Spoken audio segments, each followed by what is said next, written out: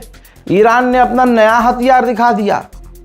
Report ये है कि ईरान ने लास्ट जब 2 यूएई के जहाज़ों और टैंकरों पर स्ट्रेट ऑफ हॉर्मुज में हमला किया, तो उस पर हमला करने के लिए अंडरग्राउंड, पानी के अंदर चलने वाले ड्रोन बोट का इस्तेमाल किया और उन दोनों टैंकरों को उड़ाया। यानी ईरान के पास उल्टा अब और एडवांस हथियार, नए हथियार नज़र आ रहे हैं। बहरैन में, मिडिल ईस्ट में बहरैन में सबसे बड़ा अमेरिका का बेस था।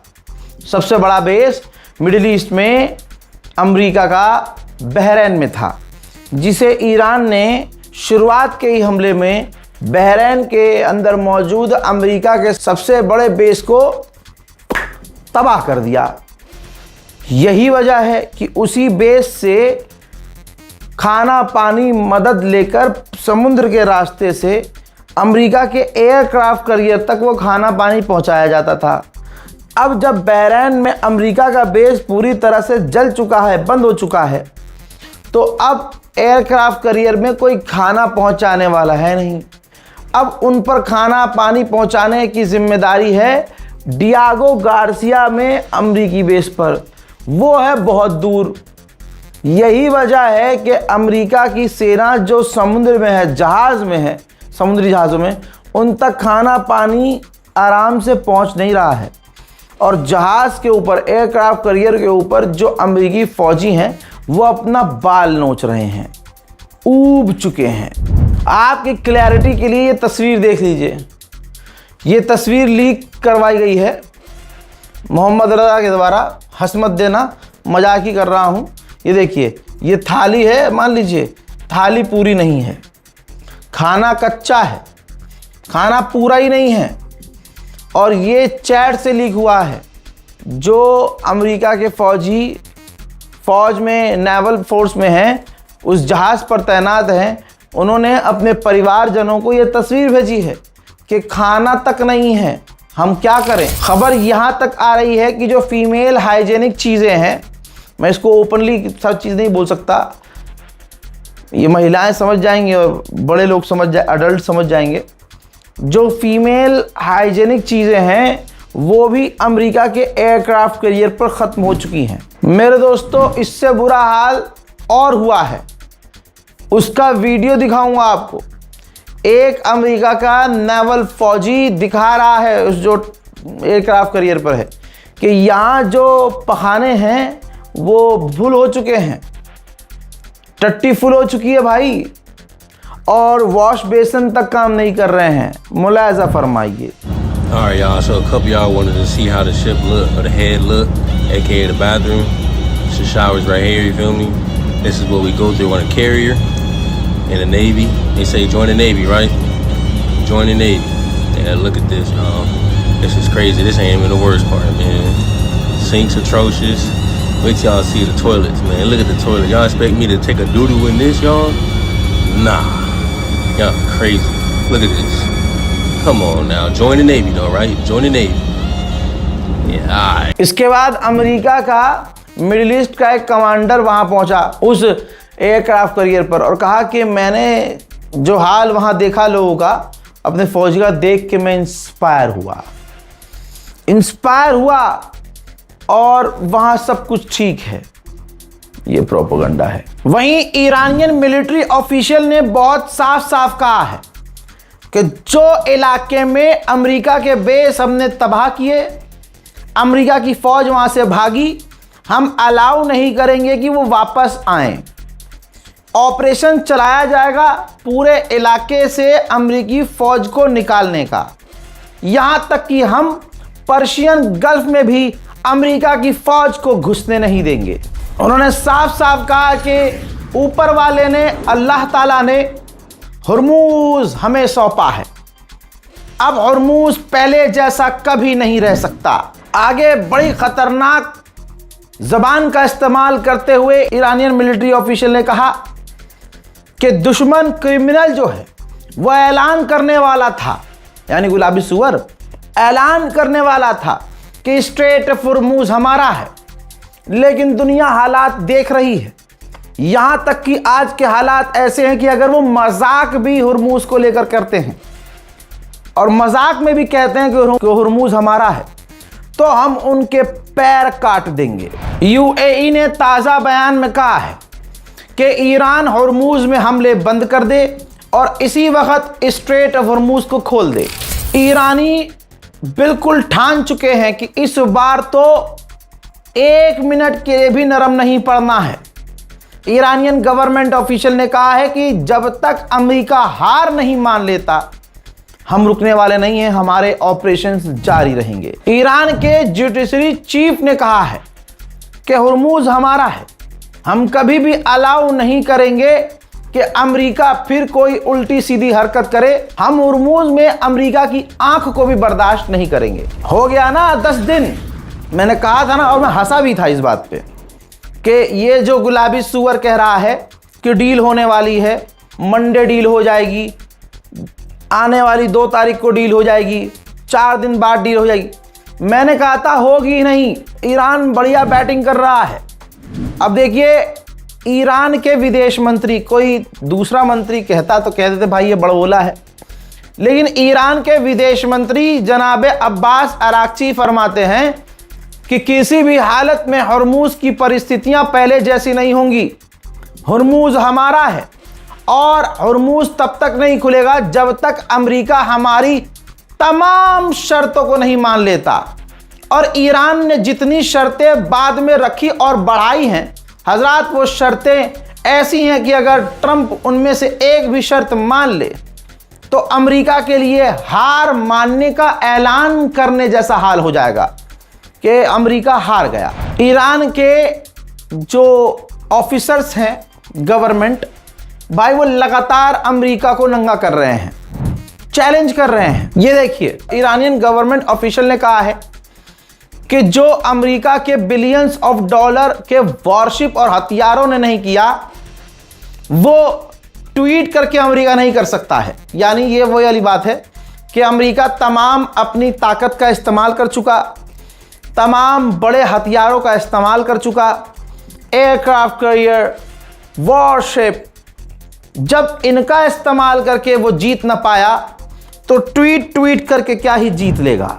हालात डोनाल्ड ट्रंप के ये हैं कि अब वो एआई और एडिटेड वीडियो से जीत दिखाने की कोशिश कर रहा है। डोनाल्ड ट्रंप ने एक एआई वाला फोटो पोस्ट किया है जिसमें अमेरिका के 4 वॉरशिप खड़े हुए हैं, ठीक, और एक दीवार बनी हुई है। दीवार से पहले जो है ईरान के 2 टैंकर हैं। अब इसमें भी देखिए मतलब एडिटिंग में भी मेहनत नहीं की गई। ये डोनाल्ड ट्रंप का हाल है। ऐसा लग रहा है साले ने खुद ही जेमिनी से बनाया और चिपका दिया। हाल ये है कि कल तक, हार दिखा रहा हूं, हार, कल तक ईरान का इसमें जो ईरान का झंडा है उस पर ध्यान दीजिए। कल तक यही अमेरिका, इस्राइल ईरान के दूसरे झंडे का इस्तेमाल कर रहे थे, जो ईरान के पुरानी गवर्नमेंट का, जिसमें शेर बना होता था अल्लाह की जगह, ठीक है, वो झंडा दिखाता था अमेरिका। लेकिन आज ये मान चुका है ना कि हाँ, ईरान का झंडा बदलना, सरकार बदलना, जो हमारा मकसद था वो पूरा नहीं हुआ। आज ईरान के जो सही झंडे का इस्तेमाल अमेरिका कर रहा है, ये भी तो एक हार है। एडिटेड फोटो लगा के अपने दिल को सुकून दे रहा है। और आप ये देखिए, अमेरिका के 4 वॉरशिप 2 ईरान के टैंकर पर हमला कर रहे हैं। यानी हर तरह, अगर आप इस तस्वीर को समझ जाएं तो ट्रंप ने तो मजे मजे में पोस्ट कर दिया, लेकिन इसमें भी ट्रंप की हार नजर आ रही है। देखिए, अमेरिका के हथियार खत्म ना हुए, लेकिन कम इतने ज्यादा हुए हैं कि अमेरिका को जंग रोकनी पड़ी है। ये कोई बच्चा भी आपको बता देगा। अब सफाई देनी पड़ रही है और डोनाल्ड ट्रंप अपने टॉप के लोगों से, मिलिट्री ऑफिशियल से, ठीक, मिडिल ईस्ट के फौज के कमांडर से, गवर्नमेंट टॉप ऑफिशियल से, अपने नेताओं से सफाई दिलवा रहा है। हमारे पास यार है, हमारे पास यार, हाँ यार आ जा। हकीकत यह है कि अब अमेरिका ने जंग जो ये रोकी है सिर्फ इस वजह से क्योंकि उसके पास डिफेंस की कमी हो रही है। तमाम वो लिखित वाले सबूत मैं आपके सामने रख चुका हूं। अब व्हाइट हाउस को सफाई देनी पड़ रही है, व्हाइट हाउस को, कि हमारे पास ईरान से लड़ने के लिए बहुत हथियार बाकी हैं। अगर इनके पास, बस ये जान लीजिए, अगर इनके पास ऐसा कोई एक भी हथियार लॉन्ग रेंज का बचा होता जो मान लीजिए कि वो 1 साल तक चल सकता, अमेरिका कभी भी ये जंग नहीं रोकता। इजराइलियन ऑफिशियल ने बयान दिया है, रिपोर्ट जारी की है कि ईरान, जो इसराइल के टॉप ऑफिशियल्स हैं, नेता हैं, कमांडर्स हैं, उनके मोबाइल डिवाइस को हैक करने की कोशिश कर रहा है। कल तक तो तुम कहते थे ईरान बहुत पीछे है, 100 साल पीछे है, हम सबसे आगे हैं, और आज ईरान चुटुर पुटर अगर हैकिंग कर रहा है तो तुम्हें पेशाब लग रहा है, डर मूत आ रहा है, अभी और आएगा। वहीं मेरे दोस्तों, ईरान की कोर्ट ने एक प्रदर्शनकारी को सूली पर चढ़ा दिया है, फांसी दे दी है। जी हां, मौत की सजा दे दी है। जुर्म क्या था? जो जंग से पहले प्रदर्शन अमेरिका और इजराइल ईरान में करवा रहे थे, तो इस प्रदर्शनकारी ने प्रदर्शन के दौरान पुलिस वालों के ऊपर गाड़ी चढ़ा दी थी, जिसमें कई सारे पुलिस वाले घायल हुए और कुछ पुलिस वालों की हालत इतनी गंभीर हो गई थी कि वो मारे गए थे। ईरान के पार्लियामेंट स्पीकर गलीबाफ एक इवेंट में सामने आए ईरान में ही, और उन्होंने कहा कि मैं पूरे दिल के और यकीन के साथ, यकीन के साथ, खुशी के साथ आपको बता देना चाहता हूं कि ये जंग हम जीते हैं, पॉलिटिकली भी और मैदान जंग में भी। हमारी फौज ने अमेरिका को मजबूर कर दिया कि अमेरिका को पीछे हटना पड़ा।